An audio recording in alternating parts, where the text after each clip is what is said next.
think about it.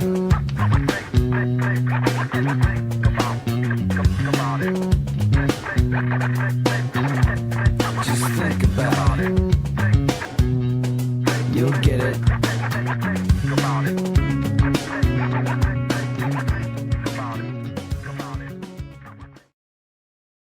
In the election of 1860, Abraham Lincoln said the question was whether this nation could exist, half slave or half free. In the election of 1960, and with the world around us, the question is whether the world will exist, half slave or half free, whether it will move in the direction of freedom, in the direction of the road that we are taking, or whether it will move in the direction of slavery. I think it will depend in great measure upon what we do here in the United States, that we build, on the kind of strength that we maintain. We discussed tonight domestic issues, but I would not want that to be any implication to be given that this does not involve directly our struggle with Mr. Khrushchev for survival. Mr. Khrushchev is in New York, and he maintains the communist offensive throughout the world because of the productive power of the Soviet Union itself. The Chinese communists have always had a large population, but they are important and dangerous now because they are mounting a major effort within their own country. The kind of country we have here, the kind of society we have, the kind of strength we build in the United States will be the defense of freedom. If we do well here, if we meet our obligations, if we're moving ahead, then I think freedom will be secure around the world. If we fail, then freedom fails. Therefore, I think the question before the American people is, are we doing as much as we can do? Are we as strong as we should be? Are we as strong as we must be if we're going to maintain our independence? And if we're going to maintain and hold out the hand of friendship to those who look to us for assistance, to those who look to us for survival. I should make it very clear that I do not think we're doing enough, that I am not satisfied as an American with the progress that we're making.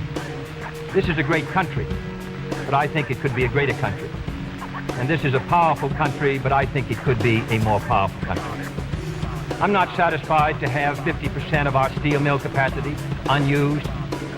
I'm not satisfied when the United States had last year the lowest rate of economic growth of any major industrialized society in the world, because economic growth means strength and vitality. It means we're able to sustain our defenses. It means we're able to meet our commitments abroad. I'm not satisfied when we have over $9 billion worth of food, some of it rotting, even though there is a hungry world, and even though 4 million Americans wait every month for a food package from the government, which averages 5 cents a day per individual. I saw cases in West Virginia, here in the United States, where children took home part of their school lunch in order to feed their families, because I don't think we're meeting our obligation towards these Americans. I'm not satisfied when the Soviet Union is turning out twice as many scientists and engineers as we are. I'm not satisfied when many of our teachers are inadequately paid, or when our children go to school part-time shifts. I think we should have an educational system second to none. I'm not satisfied when I see men like Jimmy Hoffa in charge of the largest union in the United States, still free. I'm not satisfied when we are failing to develop the natural resources of the United States to the fullest. Here in the United States, which developed the Tennessee Valley, and which built the Grand Coulee and the other dams in the northwest United States, at the present rate of hydropower production, and that is the hallmark of an industrialized society, the Soviet Union by 1975 will be producing more power than we are. These are all the things, I think, in this country that can make our society strong or can mean that it stands still. I'm not satisfied until every American enjoys his full constitutional rights. If a Negro baby is born, and this is true also of Puerto Ricans and Mexicans in some of our cities, he has about 1/2 as much chance to get through high school as a white baby. He has 1/3 as much chance to get through college as a white student. He has about 1/3 as much chance to be a professional man, about 1/2 as much chance to own a house. He has about 4 times as much chance that he'll be out of work in his life as the white baby. I think we can do better.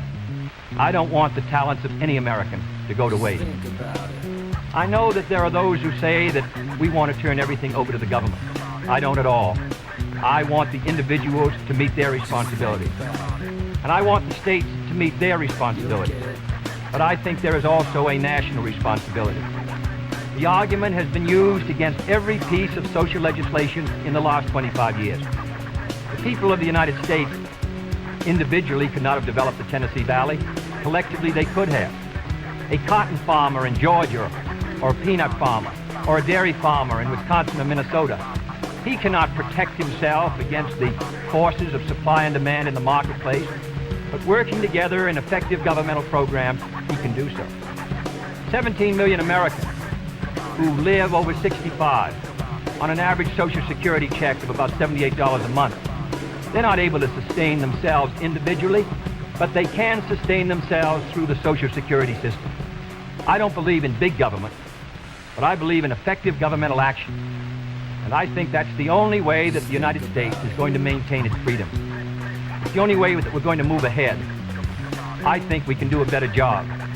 I think we're going to have to do a better job if we are going to meet the responsibilities which time and events have placed upon us. We cannot turn the job over to anyone else. If the United States fails, then the whole cause of freedom fails. And I think it depends in great measure on what we do here in this country. The reason Franklin Roosevelt was a good neighbor in Latin America was because he was a good neighbor in the United States. Because they felt that the American society was moving again. I want us to recapture that image. I want people in Latin America and Africa and Asia to start to look to America, to see how we're doing things, to wonder what the President of the United States is doing, and not to look at Khrushchev or look at the Chinese communists. That is the obligation upon our generation.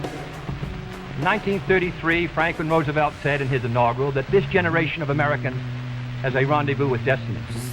I think our generation of Americans has the same rendezvous. The question now is, can freedom be maintained under the most severe attack it has ever known? I think it can be. And I think in the final analysis, it depends upon what we do here. I think it's time America started moving again.